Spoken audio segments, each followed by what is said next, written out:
Hello everyone, स्वागत है आप सभी का हमारे इस यूट्यूब चैनल पे। तो ये आज का हमारा जो टॉपिक था कल का, छोटी छोटी मगर मोटी बातें, ये उसका पार्ट 2 है। तो जिसने भी पार्ट 1 नहीं देखा है तो जाके पहले पार्ट 1 देख लें। तो आइए देखते हैं आज के सवालों को।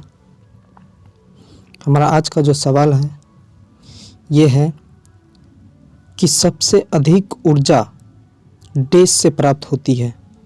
तो सबसे अधिक ऊर्जा हमको कार्बोहाइड्रेट से प्राप्त होती है। किससे प्राप्त होती है? कार्बोहाइड्रेट से। कुछ कुछ चीज़ें हैं जो कि आपको डायरेक्ट याद रखनी है, कुछ कुछ होगा जिसमें कि आपको कॉन्सेप्ट मिलेगा और ट्रिक भी मिलेगा। तो आइए देखते हैं सबसे अधिक ऊर्जा किससे प्राप्त होती है। तो कार्बोहाइड्रेट से प्राप्त होती है। प्रतिशत या प्रति ग्राम में सर्वाधिक ऊर्जा डैश से प्राप्त होती है। तो प्रतिशत में या प्रति ग्राम में सर्वाधिक ऊर्जा हमें वसा से प्राप्त होती है। किससे प्राप्त होती है? तो वसा से प्राप्त होती है। हमारा नेक्स्ट सवाल है, कार्बोहाइड्रेट की कमी से डैश होती है। तो कार्बोहाइड्रेट की कमी से क्या होती है? कमजोरी होती है। कार्बोहाइड्रेट का मतलब हो गया कि कैल्शियम। अब देख लीजिए, अगर किसी का शरीर में अगर कैल्शियम ना हो तो वो क्या हो जाता है?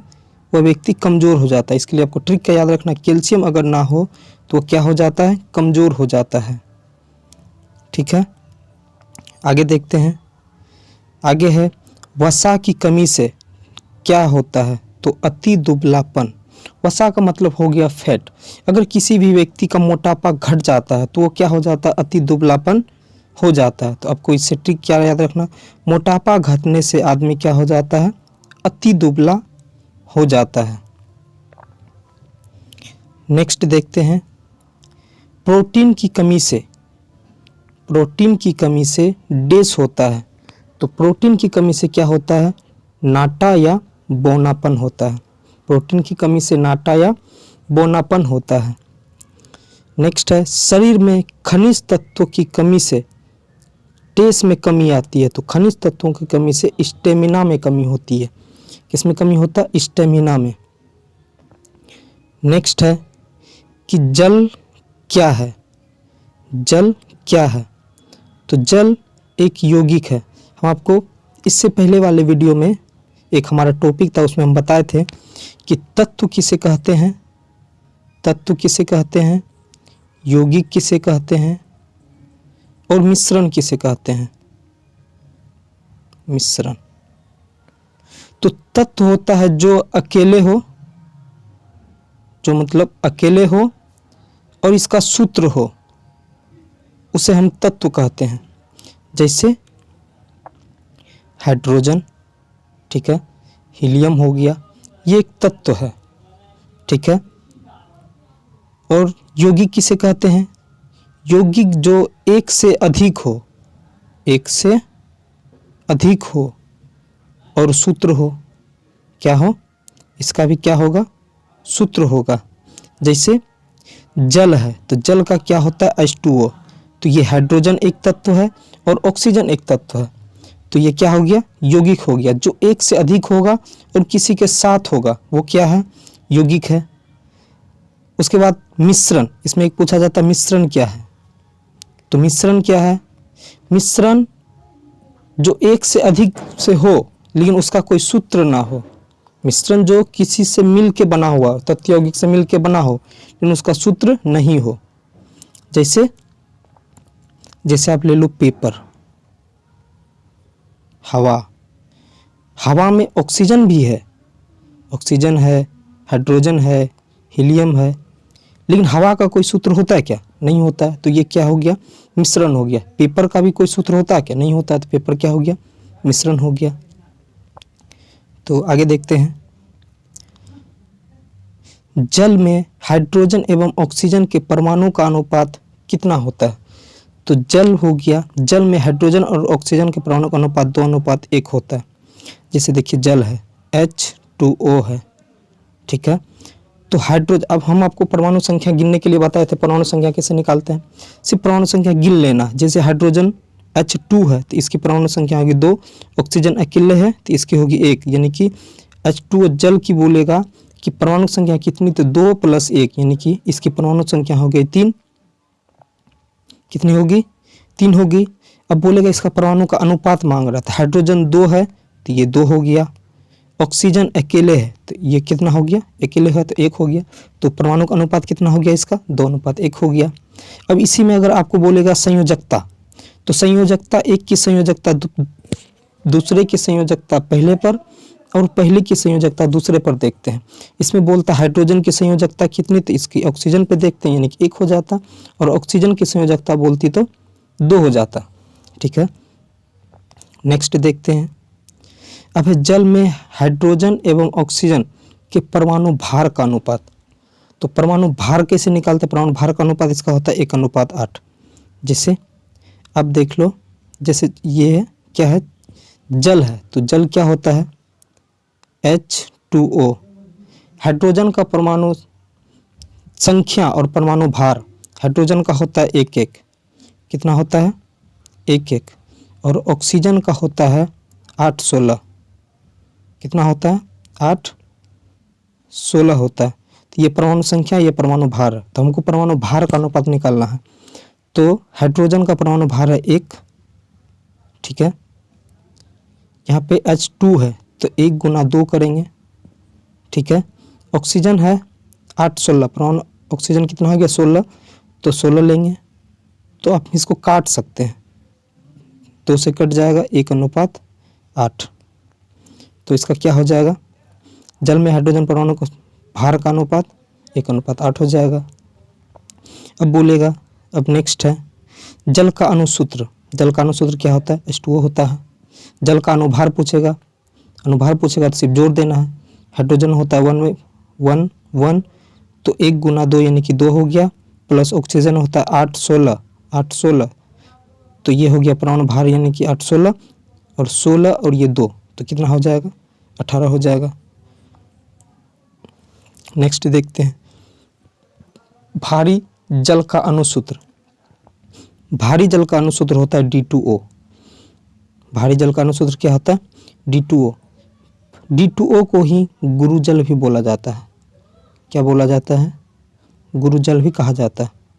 भारी जल कभी कभी पूछा जाता है कि गुरुजल किसे कहते हैं, तो D2O को गुरुजल कहते हैं।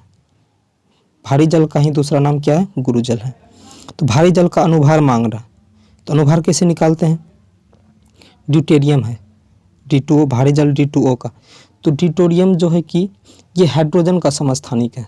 किसका समस्थानिक है, हाइड्रोजन का। हाइड्रोजन का 3 समस्थानिक था, कितना समस्थानिक, 3 समस्थानिक। ये हाइड्रोजन ही तो मेंडलीव को लेके डूबा है, नहीं, क्योंकि वो स्थान इसका दे ही नहीं पाया।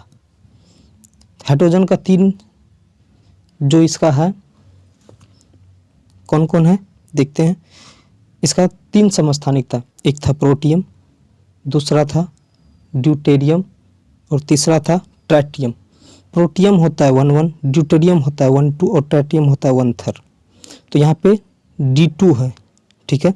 तो ड्यूटेरियम होता है कितना 1 तो देखिए ड्यूटेरियम होता है 1 डी का, ऑक्सीजन होता है 8:16, तो ड्यूटेरियम हो गया 2 × 2 यानी कि 4, 2 है तो 2 × 2 4, प्लस ऑक्सीजन होता है 16, तो 4 और 16 तो कितना हो गया 20 हो गया। तो भारी जल का अनुभार कितना होता है 20 होता है। आगे देखते हैं, ये एक सवाल है, कभी कभी पूछा जाता है। मान लीजिए सड़क पर आप जा रहे हैं, ठीक है, आपको 200 का नोट मिला, तो आप उसे क्या करेंगे, ठीक है। पहला ऑप्शन है उसे उठाकर पॉकेट में रखेंगे, दूसरा भिखारी को देंगे, तीसरा मंदिर या मस्जिद में दान करेंगे, और चौथा है पास के किसी पुलिस थाने में जमा करेंगे। तो इसका जो सही आंसर हो जाएगा वो होगा कि पास के किसी भी पुलिस थाने में जाके जमा करेंगे। लेकिन यहाँ लोग क्या करता है, अपने पैकेट में उठा के डाल लेता है, जो स्वाभाविक है। इसका सही आंसर क्या हो जाएगा, पास के किसी पुलिस थाने में जाके जमा कर देंगे। नेक्स्ट सवाल है हमारा, खाने के सोडा का रासायनिक नाम क्या है। इसका जो रासायनिक नाम है सोडियम बाइकार्बोनेट। खाने के सोडा का रासायनिक नाम क्या है, सोडियम बाइकार्बोनेट NaHCO3। तो इसके लिए आपको ट्रिक क्या याद रखना है कि खाना जो है कि किचन में बाई बनाती है। किचन में खाना कौन बनाती है? बाई बनाती है। तो खाने से याद आ जाए, खाने वाले सोडा का नाम बाई बनाती है, तो बाई, बाई मतलब सोडियम बाई कार्बोनेट, ऐसे याद रखना आपको। नेक्स्ट है धोवन सोडा। धोवन सोडा का धोवन सोडा, इसी को हम लोग वॉशिंग सोडा भी बोलते हैं। इसका रासायनिक नाम क्या है? तो देखिए, इसका जो रासायनिक नाम है सोडियम कार्बोनेट। क्या है? Sodium carbonate. इसका कभी कभी सूत्र पूछता है, तो इसका सूत्र क्या है? Na2CO3 into 10H2O। यहाँ पे कन्फ्यूजन सिर्फ इस बात का हो जाता है, यहाँ 10 होगा कि 5 होगा। तो आपको धोवन सोडा से याद रखना, कब ट्रिक याद रखिएगा कि कपड़ा धोने में 10 बाल्टी पानी लगता है। कितना बाल्टी? 10 बाल्टी। तो आपको इससे याद रहेगा 10H2O। ठीक है, Na2CO3 इंटू 10H2O। आगे देखते हैं, यह है झील। झील से कभी पूछा जाता है कि कौन सा झील कहाँ है। तो आइए समझते पहले झील कहते किसको है। देखिए, भूमि के भीतर फंसे गर्तों में जो जल हमेशा जमा रहता है उसे झील कहते हैं। अथवा भूमि का वह विस्तृत गड्ढा जिसमें जल हमेशा रहता है उसे झील कहते हैं। भूमि का वह विस्तृत गड्ढा जिसमें कि जल हमेशा जमा रहता है पृथ्वी के अंदर, उसे क्या कहते हैं? झील कहते हैं।